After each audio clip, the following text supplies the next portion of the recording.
Gene Oelwang is a collaborations architect and the founding CEO of Virgin Unite, an entrepreneurial foundation that builds collectives, incubates ideas, and reinvents systems for a better world.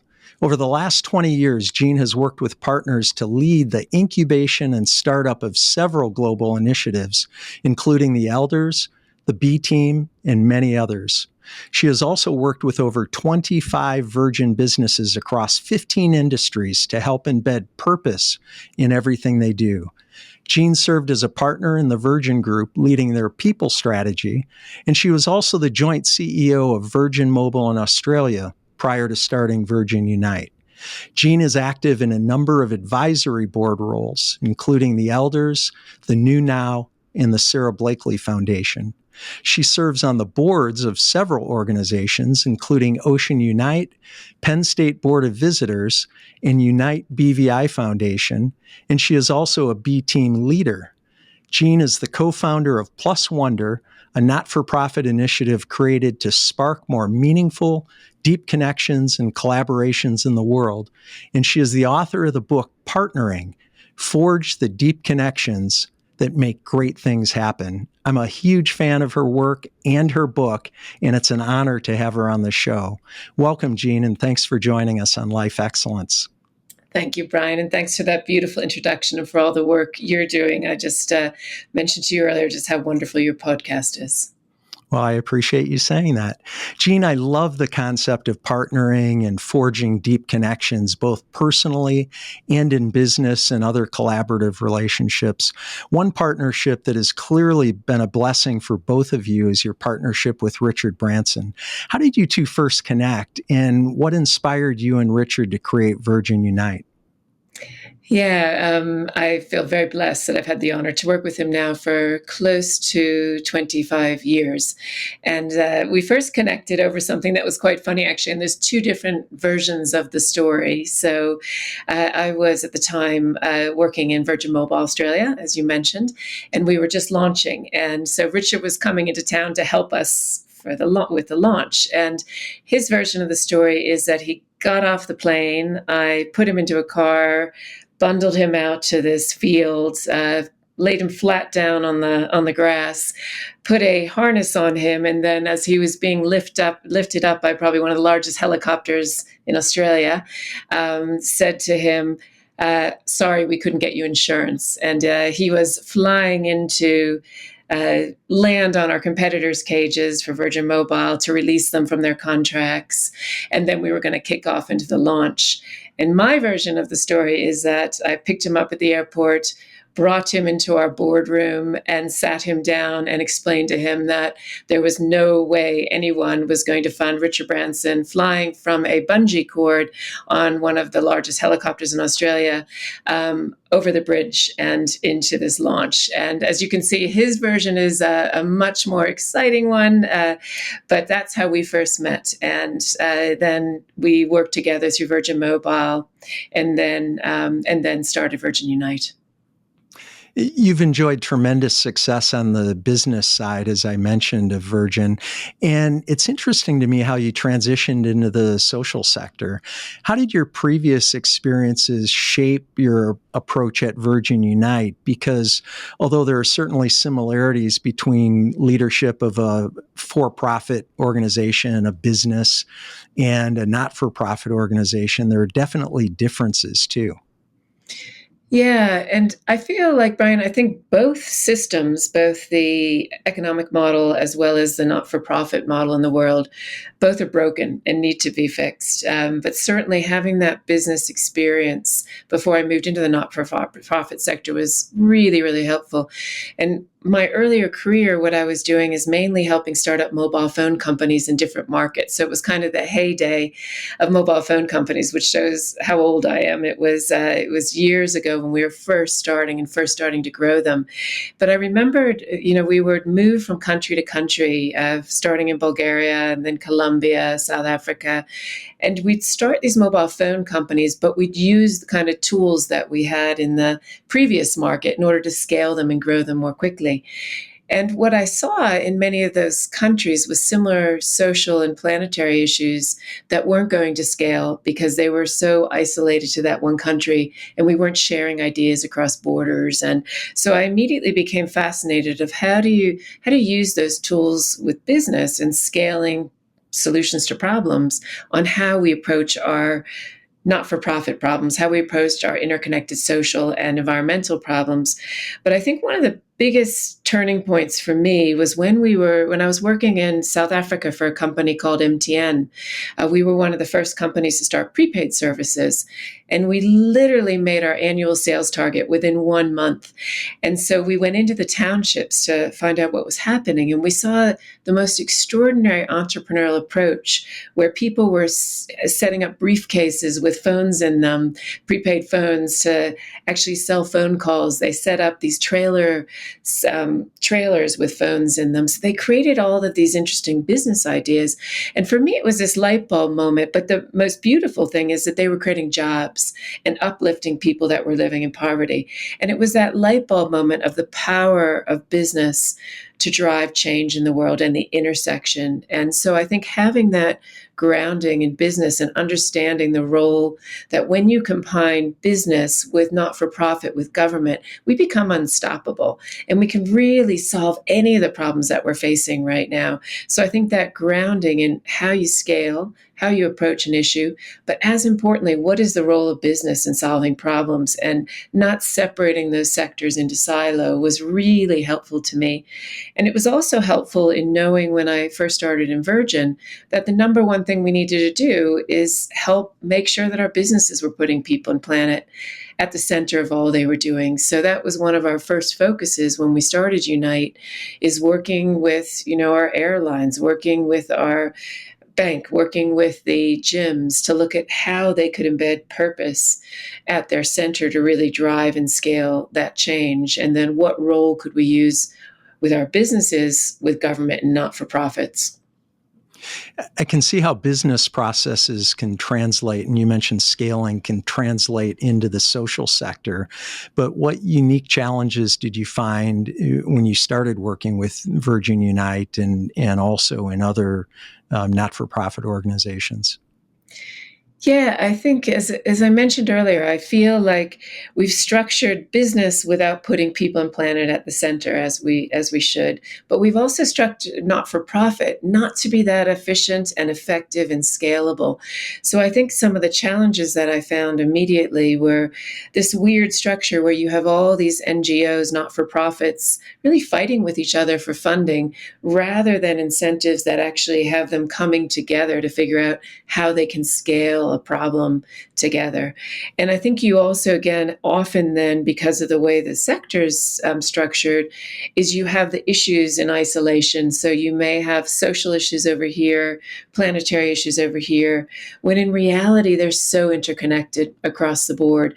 But again, we've not really allowed NGOs to have that permission to do cross-sectorial work because we've defined what buckets we're going to give to them with funding. And I think that's the third thing, is we've set up this weird model, Brian, where it's not necessarily about solving the root cause, the systemic issue. It's about band-aiding the problem, and it's about kind of giving those funds at the whim of the donors rather than really understanding how do we come together, how do we work with the not-for-profit sector to really get to that root cause of the systemic issue. And we've kind of caused that by the way, again, we've structured it. So I think those were some of the challenges, and kind of the outcomes of that were often then we're not solving issues as fast as we can be. We're not bringing together those three sectors because not-for-profits are just trying to survive and really raise funds.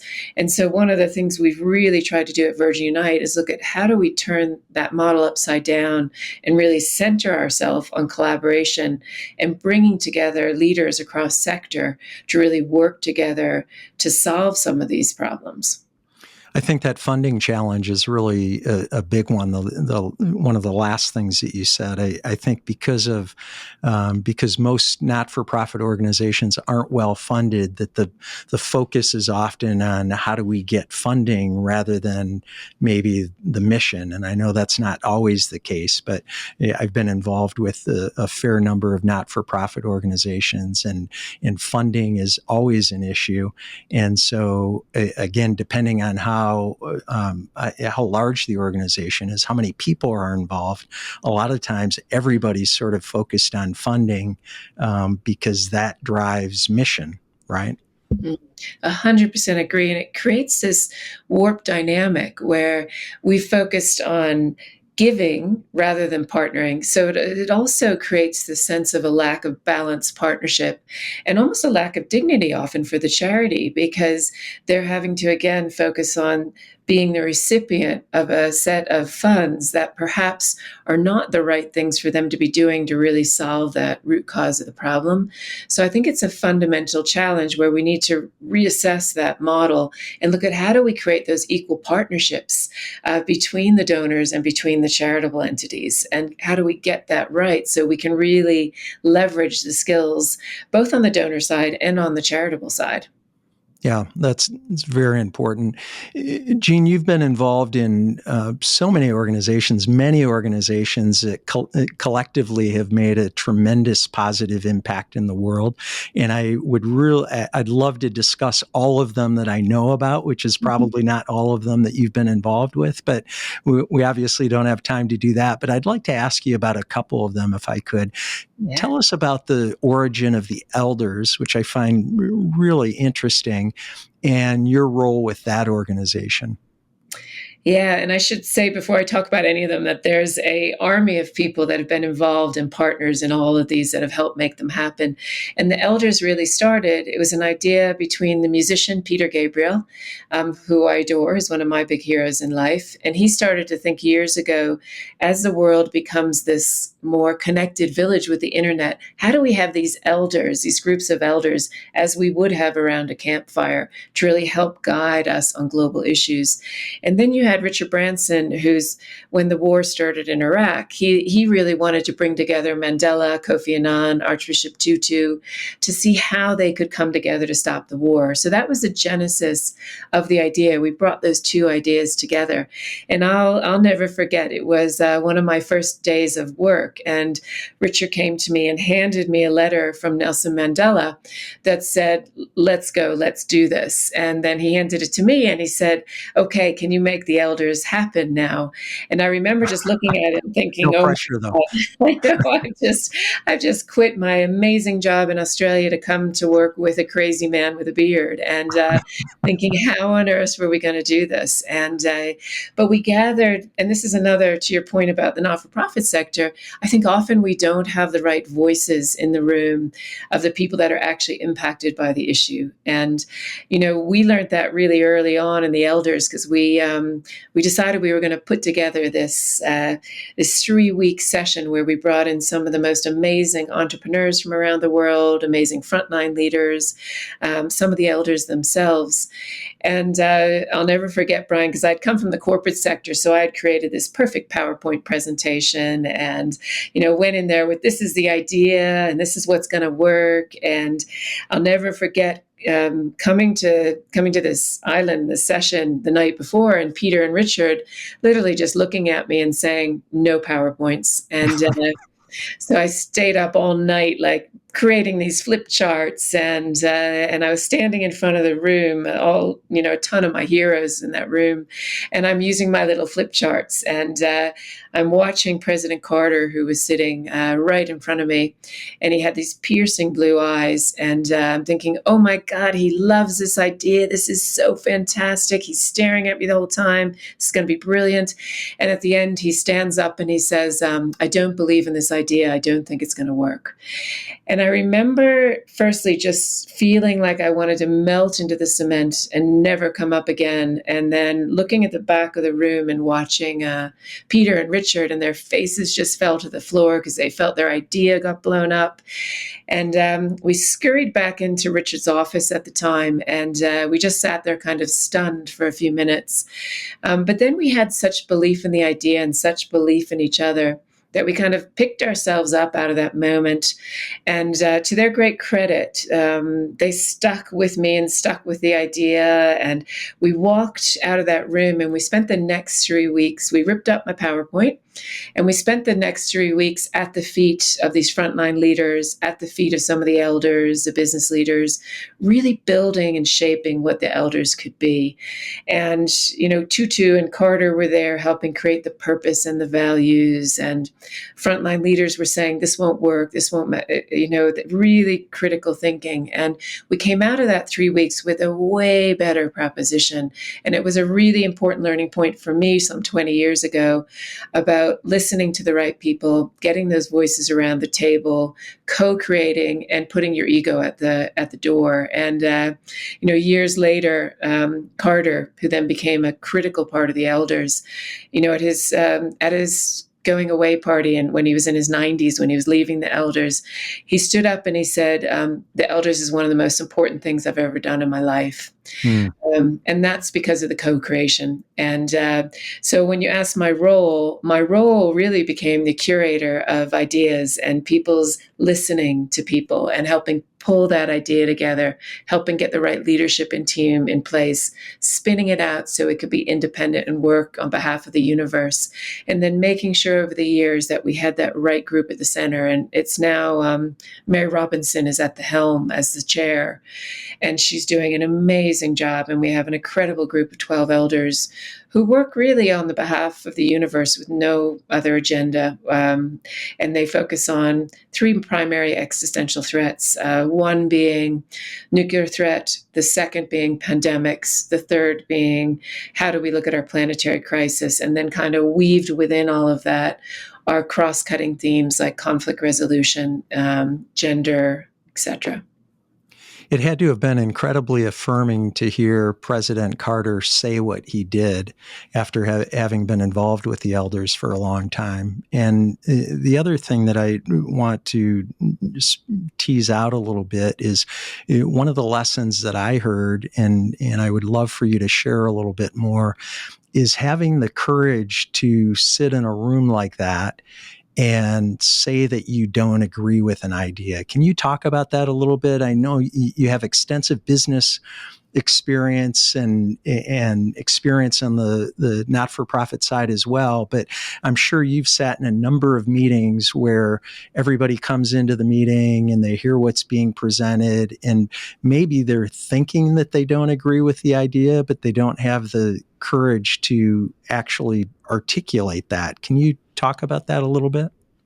Yeah, and I think this is such an important lesson that I'm still learning. Like this morning, I was on a call and people, were sharing that they weren't happy with this idea, but it opened up this beautiful space then where we could put aside that idea and just brainstorm. And in the end, we came up with a way better, what I would call third way idea that was built on some of the principles of those first ideas, but was a much better idea because it brought that thinking. And that was because of the bravery of someone on this call.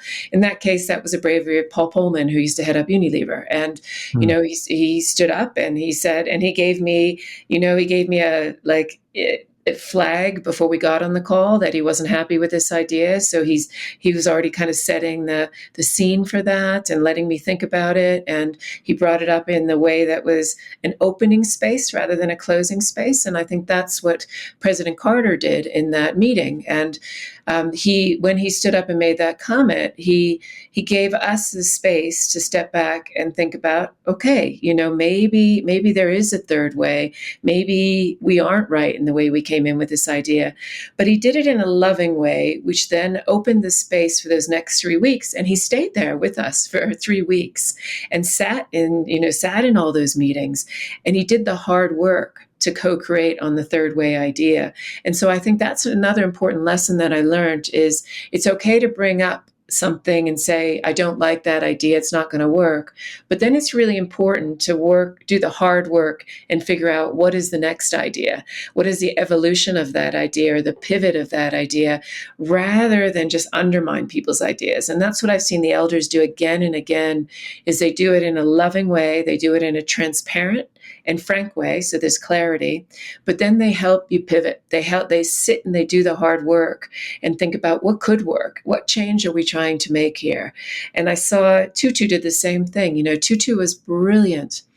I'll never forget, he was in a meeting and he saw two people having deep conflict, which was deterring us from coming out with a better way and a better idea. And rather than ignore the conflict, which 99% of us would do, and, we just shuffle our papers then and walk out of the room, what Tutu taught me to do is he stood in that meeting room and he had the bravery and the courage to say to those two people, I see there's a conflict. Let's try to resolve it. Let's not ignore it. Let's not sweep it under the carpet. And then he held that safe space for them to talk through the conflict and to come to a conclusion and to come out the other side with their relationship intact. And I've seen them do that a million times, where they can have this heated debate where they don't ruin or break their friendship or the partnership. What they do is they have discussions around what could be a better idea, what could be a different direction, even when they're really passionate about it. And they hold that space of respect. So they've learned to have the conversation without disrespecting one another. And I think that's a really important part of it. I was going to ask you a follow-up question, but I think you just answered it, because most of what you've been talking about is from the standpoint of the person who objects to an idea, or somebody stepping into confrontation. But what I wondered about is the dynamic that's required of the group, because the person can object to it and present that tactfully and in a way that conveys openness and seeking that third idea that ends up being the best idea. But there's also an openness required of the group, right? To not shut down that objection or to lobby for the idea to go forward in spite of one person's objection. Can you share more about that? Yeah, and I think that's something in that moment, that story I shared with you with President Carter, that I really respected Peter and Richard, because this was an idea that they were deeply passionate about. And they could have stood their ground and let their egos take over and said, okay, we're just going to keep on trying to push this through. We're going to walk in this room and try to get people on side and try to push it through. And instead, what they really did is they put their egos aside and they really went back into that room thinking, every time we went into a conversation, maybe that other person's right, rather than going in defensive that my idea is the only way. And I think they created that culture for the rest of those 3 weeks where we were open to all ideas that came out, because they were not defensive. And I think also they allowed me, because as you can imagine, in that moment 20 years ago, just starting my job, I was deeply vulnerable. I was thinking, oh my gosh, I've just gotten, the idea, I didn't present it in the right way. I've let these two down who I deeply respect. And instead they embraced me. And they helped me keep my level of confidence when I walked back in that room. And I'll never forget that moment, because again, that created that culture where I went back with this confidence that we're really going to make this idea work. And so that again set the framing for kind of a loving environment, rather than me going out there in fear that I was going to lose my job or that they thought I was doing a bad job. They created that loving space for me as well. So that was an important lesson. And then when we walked back into that room, we really, really sat down and listened. And that was probably, again, one of the number one lessons, is we were authentically listening, taking people's ideas in. We weren't just doing it as a checkbox exercise where we were really going to go back to our idea at the end of this. And I think we not only proved that in the room by creating that space, we also proved it in the outcome of the idea, where we showed that we had listened and we changed the idea and evolved that idea dramatically to make sure it took in that feedback. So I think the people in the room and the three of us tried to set that scene, which was, I'm not going to say it was easy, it was hard to do because we'd fallen in love with the idea. Well, you make it sound like it was a symphony that flowed smoothly and eloquently and beautifully. And of course, it wasn't like that. But there are so many great lessons packed into the stories and the examples that you've shared. Switching gears a little bit, you're also a B team leader. Can you tell us a little bit about the B team? How did the B team start, and what's the work that you're doing there, both organizationally and also the specific role that you have as a leader? Yeah, so after we started the Elders, and then we also started something called the Carbon War Room, which is around market-based models to reduce carbon, we realized that unless we change the way we do business, we're going to be having these conversations for decades, because it's one of the root causes of why we have these issues from a social and environmental perspective. So we started to think about, wouldn't it be interesting to bring together a group of business leaders, as we've done with the Elders, to look at how we could work towards a better way of doing business for people and the planet. So that was the genesis of the idea. And so we started to bring together groups of leaders, again, the similar way to what we did with the Elders, just to listen. We talked to thousands of people around what could a group like this do to make a difference. And that was some 12 years ago now. We launched the B Team about a decade ago. And the B Team group of leaders are all leaders that are committed to this purpose of how do we put people and planet at the core of what we do as business leaders. And again, we focus a lot on transparency and corruption. We focus a lot on the planet. We focus a lot on something called 100% human at work, and how we bring humanity back into companies. And we look at how we build a movement, but also how we're looking at policy shifts, how we look at these leaders as role models that can stand up and take courageous stances, and how do we look at them as examples of what they're doing in their own companies. So my role at the start was similar to what we were doing with Elders, of incubating it, building it, bringing in a leadership team. There was amazing leaders, amazing partners that I worked alongside to make that happen. And then we had an amazing CEO who just recently stepped down because she became president of Iceland a couple weeks ago. Oh, wow. Yeah, Hala, amazing leader. So we were thrilled. We were very, very sad to lose her, but we were very excited that she's president of Iceland and going to be hopefully driving large-scale change at the helm in that role. So now we're actually looking for a new B Team CEO. And now as a B Team leader, my role is to work alongside those leaders on how do we push the envelope? How do we challenge? One example of something that Paul Pullman and Richard and a whole host of the B Team leaders did some time ago in 2015 is they worked alongside the Elders. They worked alongside the amazing Christiana Figueres and her team, who was leading the push at COP in Paris in 2015 to get the Paris Agreement.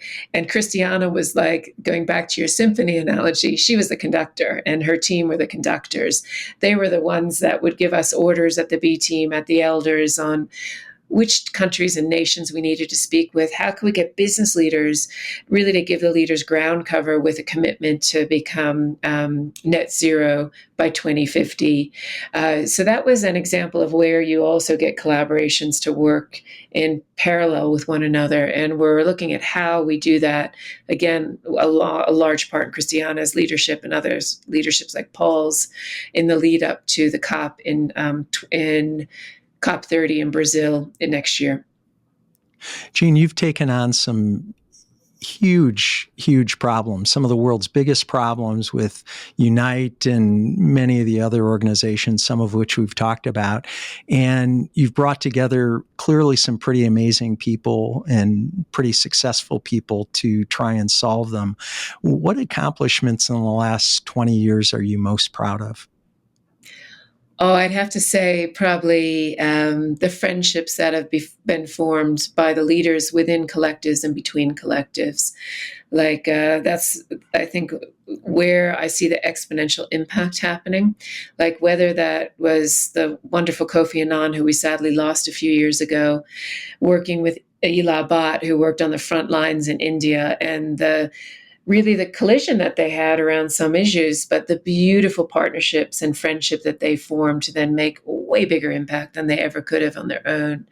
And just to see, like, when Mandela died, and there was a lot of conflict at the time between the political regime in South Africa and Archbishop Tutu, and just to see the different beautiful friendships surrounding Archbishop Tutu. Or I'll never forget, Brian, when we were at a lunch in 2013 with Mandela, and the elders didn't know that it was the last time they'd be with this great leader before he passed later in that year.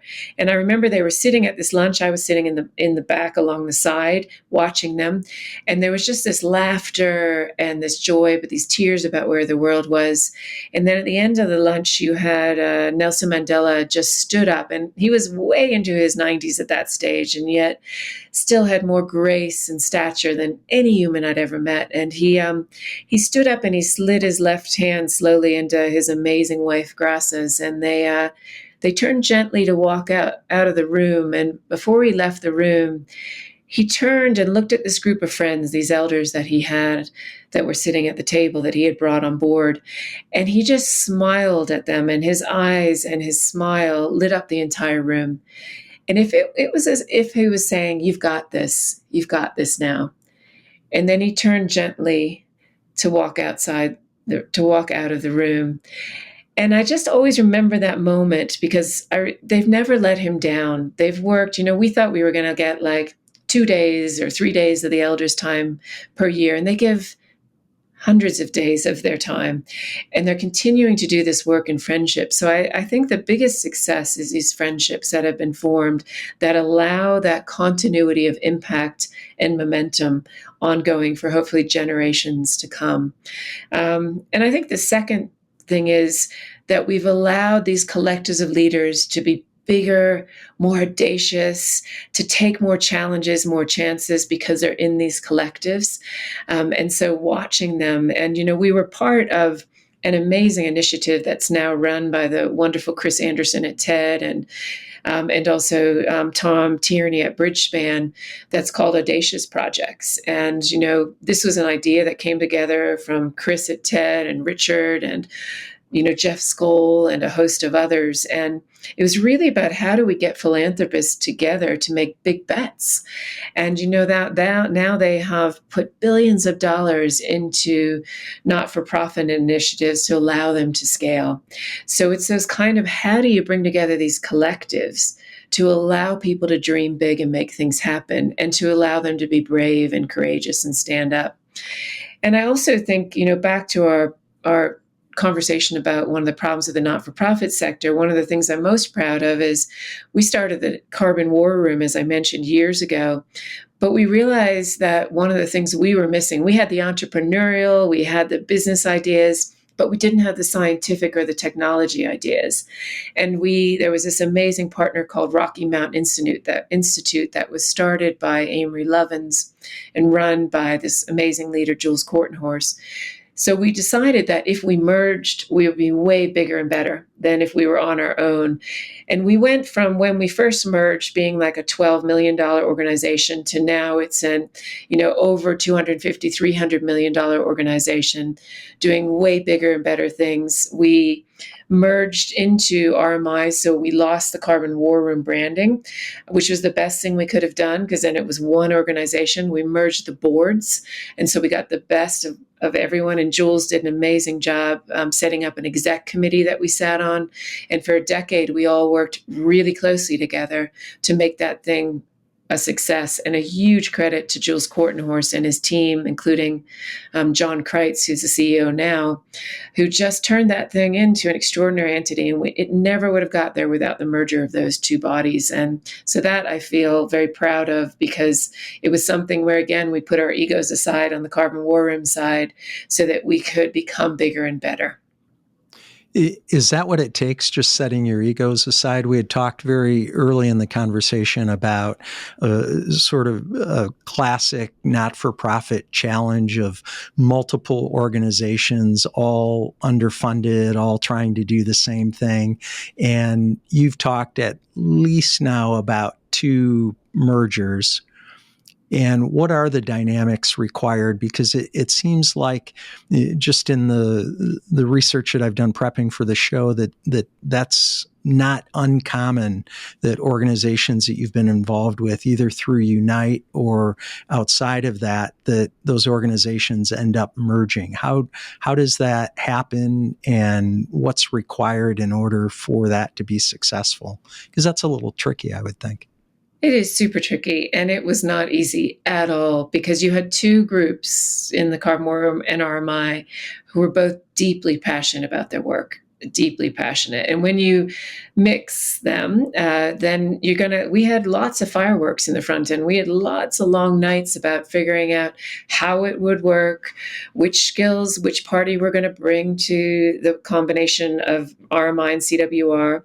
And we did something important in the beginning that we didn't say to the team on the CWR side, which included me. We didn't say, okay, you're going to have to get rid of your brand. You're going to have to get right at the beginning. We let that evolve. And it wasn't till I think year 4 or 5 that we said, okay, this is big enough now. And clearly the RMI brand is stronger, that we can let go of the CWR one. So we let things evolve that were these high tension points as well, and didn't try to change them overnight. And one of the things that Jules, the CEO at the time, did, again, he could have taken an easy choice, and he could have formed a board with all of his mates that he knew he was close with. And instead, he didn't do that. He formed a board of people from both organizations that he knew was going to be rocky and difficult at times, but he knew would get a better outcome. And a few of the things that Jules did that I learned a ton from is he had this exec committee where we were literally meeting weekly in the beginning of this merger, if not more frequently than that.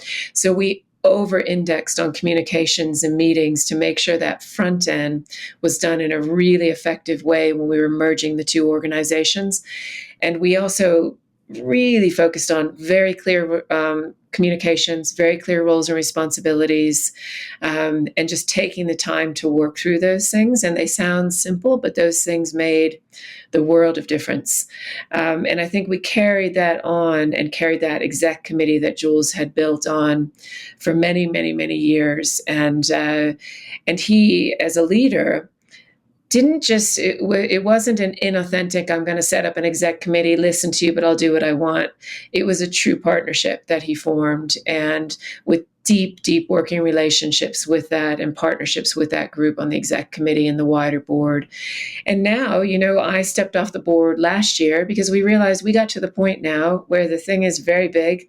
It needs a whole new level of board membership. It needs someone that's going to have a global profile. It needs someone that's going to be helping scale it, not just to the 250 million where we got it to, now to the 500 million, to the $1 billion organization that it needs to be to drive these changes. So I think that was also a beautiful kind of phasing out of that early crew into a crew now that can help them to the next level. Gene, everything we've been talking about so far has involved partnering and forging the deep connections required to make a positive impact in the world. And you've really given us so many great examples of those deep connections and that partnering working. You've had the opportunity in various roles to work with some very well-known people, and you've mentioned a handful of them already. But you've also interviewed other lesser-known people who represent extraordinary partnerships and collaborations. When did the idea of partnering first occur to you as a concept?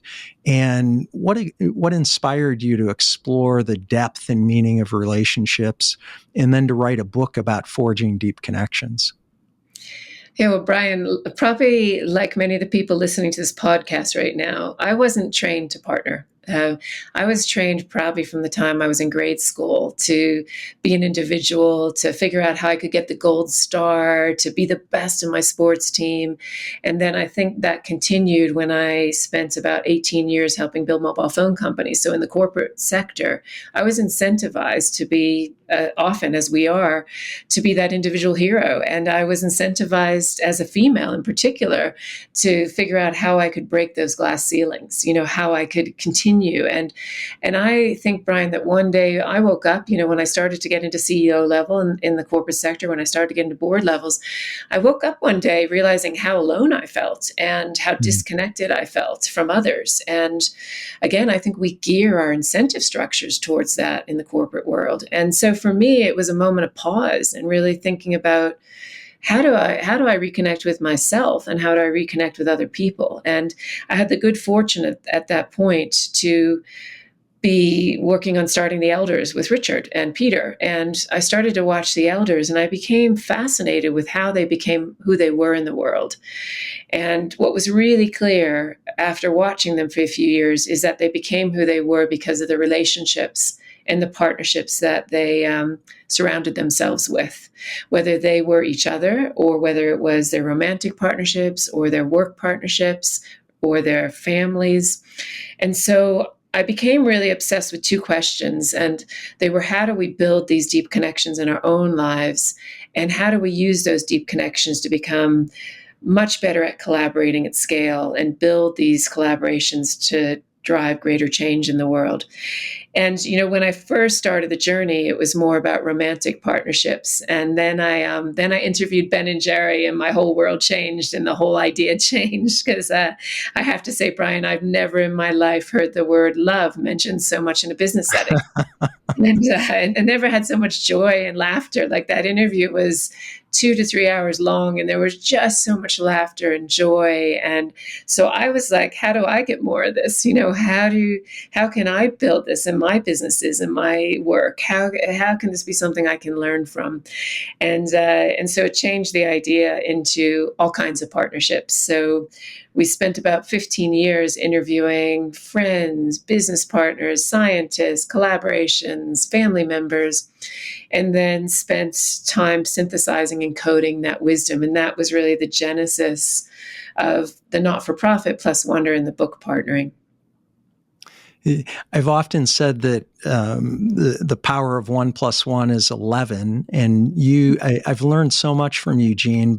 And one of the things that you've done is plus that concept for me. Walt Disney had a concept called, he would call it plussing, where you take an idea and blow it up and make it better. And 1 + 1 = 11, of course, is this exponential concept, the dynamic that takes place when we partner with someone else that far outweighs the sum of the two parts.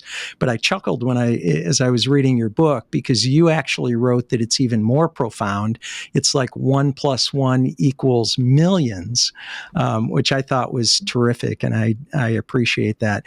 You have now, even though partnering wasn't a natural concept for you, and you're right, I think we all start out climbing the ladder ourselves, and you've had the fortune, and people who have really achieved success beyond themselves have figured out the importance and even the necessity of deep connections and partnering and collaboration.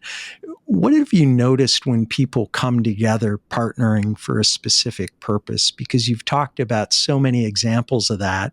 The last one being Ben and Jerry, which is just a great story of not only ice cream and business success, but of partnering and a deep connection and relationships that cause so many great things to happen that wouldn't have happened if it was just Ben going his way and doing his thing and Jerry doing the same thing in a different direction. Yeah, and that's a perfect example, to inspire business leaders as well, because they weren't just starting an ice cream company. They came together because they wanted to build a company that's going to change the world, and they had that essence. And it was interesting, Brian, because when we started these interviews, we had purpose as one of the factors of how we selected the 65 plus partnerships, but never did we realize the importance of purpose in two ways. One was to actually help deepen the connection and the partnership between the people because they had this thing that they were really focused on together. But the second thing was how it lifted everyone to become the best version of themselves. So when there was an argument or conflict, if the purpose was strong enough, it would lift them above those details. It would allow them to, yes, have that conflict, but come back to where that purpose sat to help lift them back above the conflict. And that purpose was exponentially multiplied by having these people working together on it. Because you're right, if it was just Ben or if it was just Jerry, we obviously wouldn't have Ben and Jerry's, but I don't think we'd have an ice cream company that was as great as the one that's out there today. And, I remember asking them, like, how on earth did you make Ben and Jerry's happen? And they just burst into giggles, and they both said the same word. They both used the word, we were all in. They kept on saying we were all in, and that we were all in as friends. We were all in to make this dream work, and we were all in to do the hard work and roll up our sleeves. And I think sometimes we think that partnering is this fluffy, naive thing that comes together and there's rainbows and everything works well, and when in reality it's absolutely hard work, and you have to do that hard work, and it gets easier over time. I think we learned that from the partnerships, but every single one of the 65 said they put that hard work in to make that partnership sing and to make it strong and to make it unbreakable. And I think we often don't put that hard work in, we give up. And they put that hard work in, and they had, they talked a lot about trust at the center of their partnership, and that was the fundamental backbone, is that they had trust and they had respect for one another. And they took the time to build that relationship. Even now, it was super, super funny. When I was finished the interview with them, we were leaving. And we were going outside the door, and they each went and picked up their cooler of ice cream that they were bringing home for the weekend. And so they had their little coolers, and they were walking out the door like little boys. And this was just like, 10 years ago. So they were probably well into their 50s and 60s. And then they were joking around because they had bought this boat together that they co-owned. So they were going to spend the weekend with their families on this boat with their ice cream coolers. So I share that story because I think sometimes also in the corporate world, I knew when I was there for those 18 or 20 years, we don't necessarily encourage friendships. And it was something that's so clear that they were so successful because of their friendship. And I don't know if you've seen the latest Gallup study where it talks about how people are, I think it's something about 23% of people are engaged at work, which means 77% are either disengaged or actively disengaged in the workplace. And when they did the analysis further in what makes people engaged, the single most important factor was, do they have a best friend at work? And yet right now we're creating a culture and we're creating incentive structures that actually make people disengaged at work and not forming those friendships. We make them compete with one another. I just want to say at this point that I love your book, and I've read it twice. I've taken extensive notes. I've highlights and underlines and written notes, and I'm still, to me, it's a textbook for forging deep connections and amplifying the impact we can make collectively in the world, whether we're talking about at work or in personal relationships or in changing the world. And I really appreciate that you've taken time to do all those interviews, 65 interviews, and conduct all that research, and then to gather that and put all of that in book form. And I certainly recommend to our listeners and viewers that you go out and get Gene's book. I think everyone who's in any kind of relationship or anticipates being in one at some point in their lives, so in other words, everyone should really read this book. And there's so much packed into it, Gene, that I think we would need maybe 2 more shows to talk about all the concepts, because you do such a great job of providing a framework for deep connections and then chapter by chapter really expanding that. But could you share maybe just 2 or 3 takeaways that you think are key from partnering. And again, I hope that for our listeners and viewers, it's just the start of getting to know the concept, and that they'll go out and purchase the book and read it at least a couple times. I think it takes to just begin to have those concepts sink in. It's so powerful. Thank you, Brian, for reading it 2 times and highlighting it. And I think the beauty of the book is that it's not my wisdom; it's the wisdom of these 65 plus partnerships that have gone through the journey and done it. And so I feel very privileged to have sat at their feet. And I think some of the concepts that I learned from them that were really important to me and some of them surprises. One of the first ones that was very important was this concept of celebrating friction, because I think that was one of my weaknesses when I went into this process, is that I didn't sit with friction and I didn't figure out how to create the right space for friction that lends itself to what Andre and Bertrand, the two that did the world's first solar impulse flight around the world, they had some great ideas around this, but they called it the sparkles. They called that friction the thing that actually made their partnership deeper. And they came up with tools like creating the right space to have those honest conversations, and the right environment that they both felt safe to do that. And they were the ones that always, they talked about how they always went into a conversation with the question, what if the other person is right? So they came from a place of not being defensive, as we spoke about before. And they also really helped me understand that third way mentality, because they talked about how anytime they went into a disagreement, they loved it because they knew they were going to come out the other side with a better idea. And they also had this concept about starting with why. So really understanding the other person as a human being and understanding why they may be coming from that direction, rather than immediately dismissing someone or making someone feel bad. And there was a ton of other practical tools that many of the partnerships had. Like one of my favorites was around the other 99 things of, when you went into a disagreement, remembering those other 99 things about why you love that person and not focusing on the one thing that perhaps you were upset with them about, or what I called positive amnesia in the end, because some of these partnerships I knew really well, and I knew that they had really difficult moments with their partnership, and that almost broke them.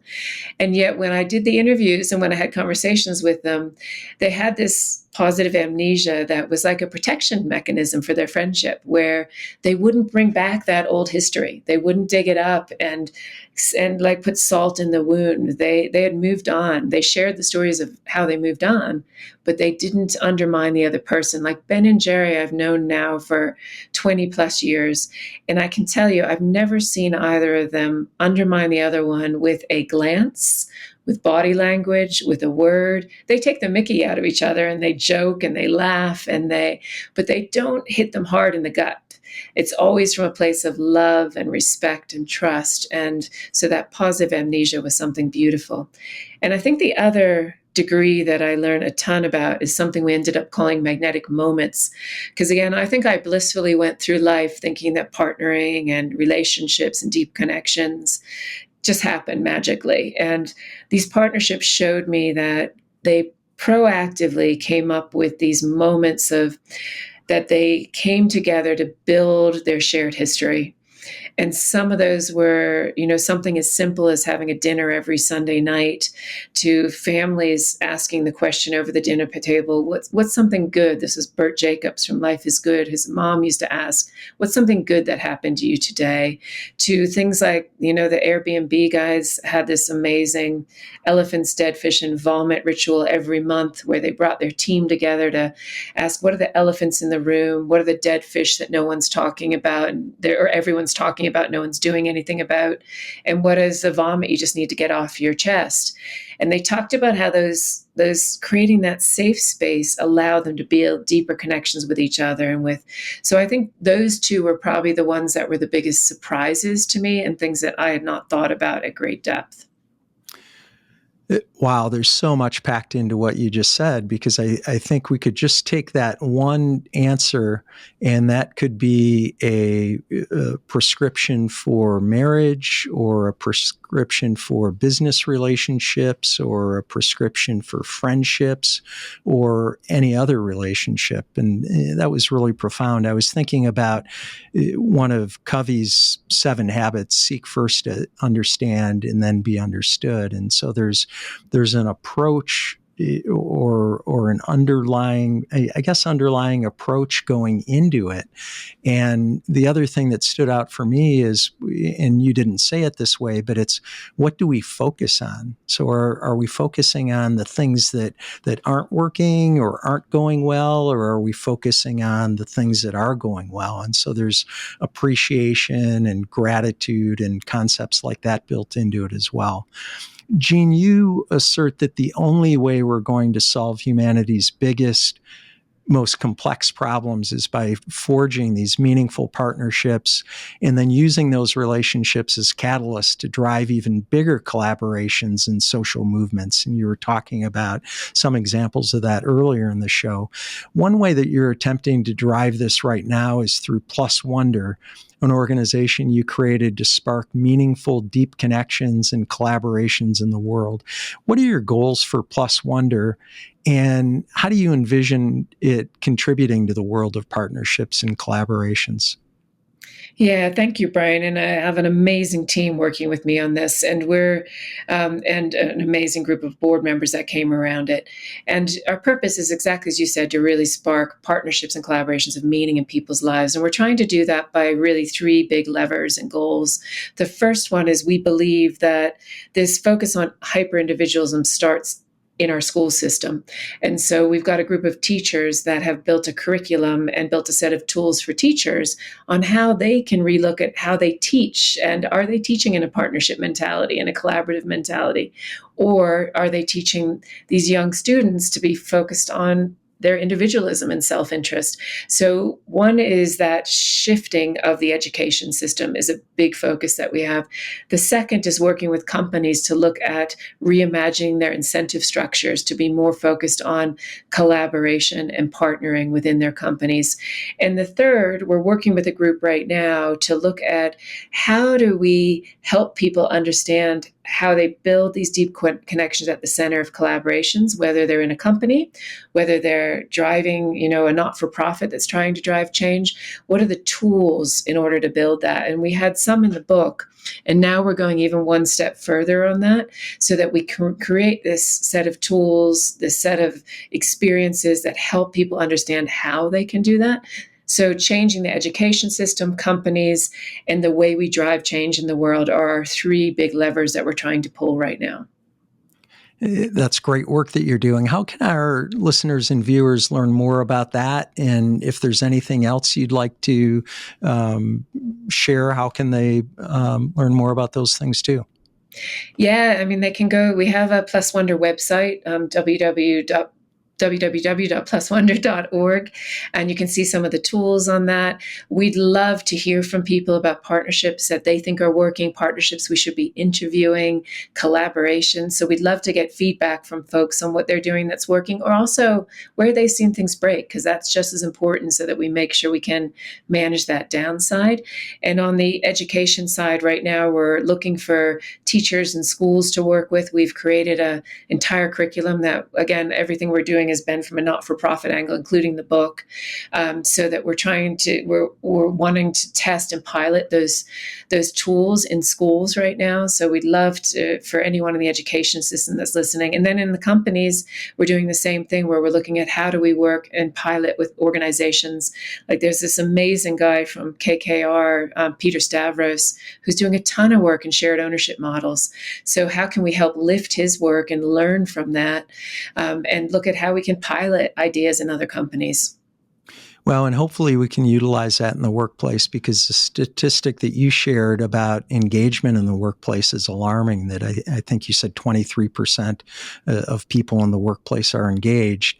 And we invest so much of our waking hours at work, it would be a wonderful thing if we could learn how to be more engaged, how to learn how to partner better and collaborate and feel good about the investment that we're making in the workplace. Jean, this has been so incredibly informative. I can't let you go without asking you about excellence. As you know, our show is called Life Excellence, and I'm curious, what does excellence mean to you? I think right now, and I think excellence evolves, doesn't it, depending on what situation we're in. Right now, to me and personally, excellence means figuring out how I can be more present in every moment of my life. And I think the second thing that excellence means is having the informed confidence to be able to understand where your gaps are and build those deep connections around you to help make you, and me in this case too, the very best version of myself. And having the bravery to realize that excellence isn't a solo endeavor. It's actually an endeavor of partnership and collaboration. I love that. Jean, thank you so much for being on our show. It's been great to formally meet you, and I appreciate your time on the show today. And thank you, Brian, and thanks for your podcast. As I mentioned, I loved your podcast with Gladys, the 103-year-old woman who's just doing amazing stuff. And I learned a ton from her. And as I mentioned, I bought her book. So thank you for connecting me to great people like that. Well, I appreciate you sharing that. And to our audience, thanks for tuning into Life Excellence. Please support the show by subscribing, sharing it with others, posting about today's show with Jean Oelwang on social media, and leaving a rating and review. You can also learn more about me at brianbartes.com. Until next time, dream big dreams and make each day your masterpiece.